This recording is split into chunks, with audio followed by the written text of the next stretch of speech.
My name is Victor Guzman, and I'm a 9/11 survivor. I was on the 85th floor when the first plane hit the North Tower.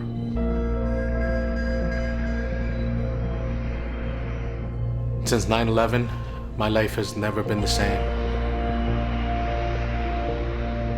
It's actually better.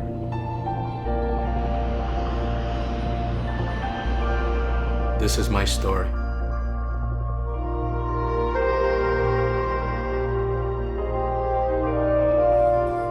I remember the sky was perfectly blue. It was a beautiful September morning. I know we had a long commute, an hour and a half, 2 hours, and one time we were sitting down talking, and I determined that he was commuting about 20 hours a week, and we said, well, that's a part-time job. I get into my office and start typing my billing as attorneys do, and I remember pressing print. As I'm getting up, I hear this great explosion, and the building rocks forward to the point where I have to brace myself against the wall of my desk, and then it snapped back. There was nothing but smoke and smell. We saw that the elevators weren't working, that some of them were actually blown out. We found the staircase. We slowly descend down. I do remember at the explosion saying a quick prayer, and I still say that it was that prayer that kept me calm. All of a sudden, family became important. Before then, it was getting the material things for the family. That was one of the reasons why I went to work at the Trade Center. I was going to make much more money. You know, he had started this job probably about 3 months before 9/11. He was gung-ho about his job. I just remember sitting in front of the TV, grabbing a pillow and just rocking back and forth. And as I was doing that, I remember distinctly thinking to myself that he had kissed me goodbye that morning, and that was really odd for him to wake me up to just kiss me goodbye, and that I was so thrilled that we said goodbye in good terms. I mean, at that point I wasn't sure what was going to happen. We finally get out, and as I started running, I hear a loud crunching of glass and metal. And when I turn around, I see that tower that I just a few minutes before running out of starts coming down. The faster I ran, the closer that plume of smoke was coming. And all of a sudden, that plume of smoke just overcomes us. And I was just at Pace University. I remember I'm still shaking, and I go in, and at that point, I hear the North Tower come down. And I remember just my knees buckling, and I just fell into the chair. I put my hands in my face, and I'm like, the first question was, why me? Why did I survive?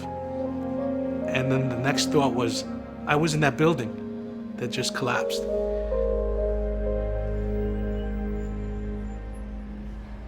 And as the years went on, that guilt became an issue.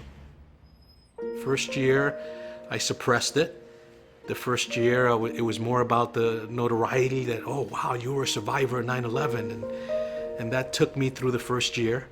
And I remember around the second anniversary, I emotionally fell apart. I dreaded going to sleep, so I would stay up late. And then when I got to sleep, I didn't want to get up. I just didn't want to deal with it. It was hard again, I guess the ego, that I should be able to deal with this. I shouldn't be an emotional mess. I shouldn't be teary-eyed, or I shouldn't be jumping at every noise that I hear. The realization came that I couldn't do it by myself anymore. It was humbling to realize that I needed help.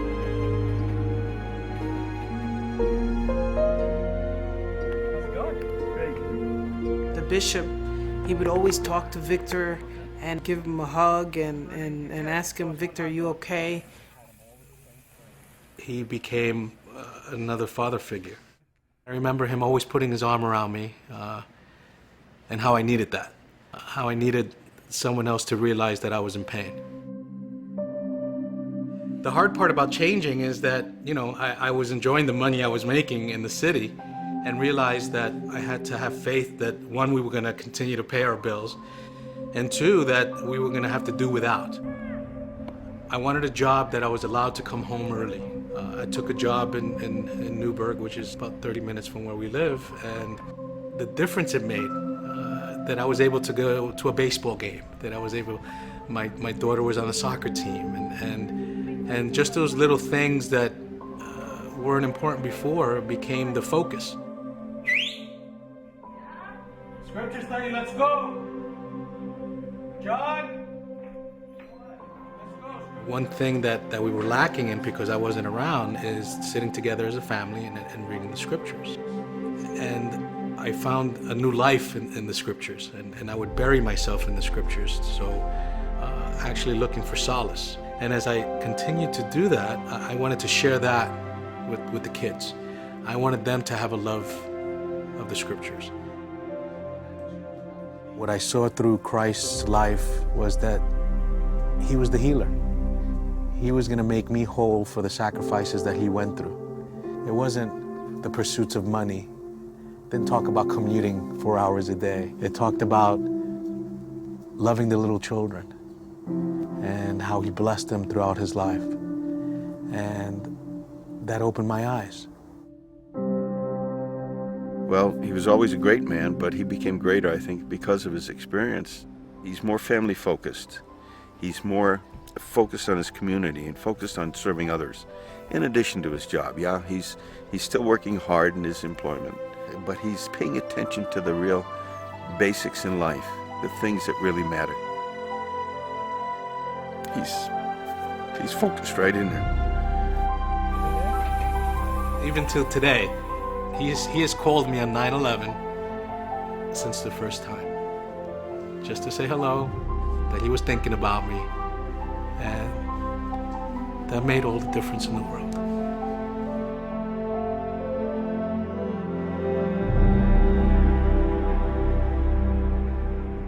After 9/11, some have said there is no God.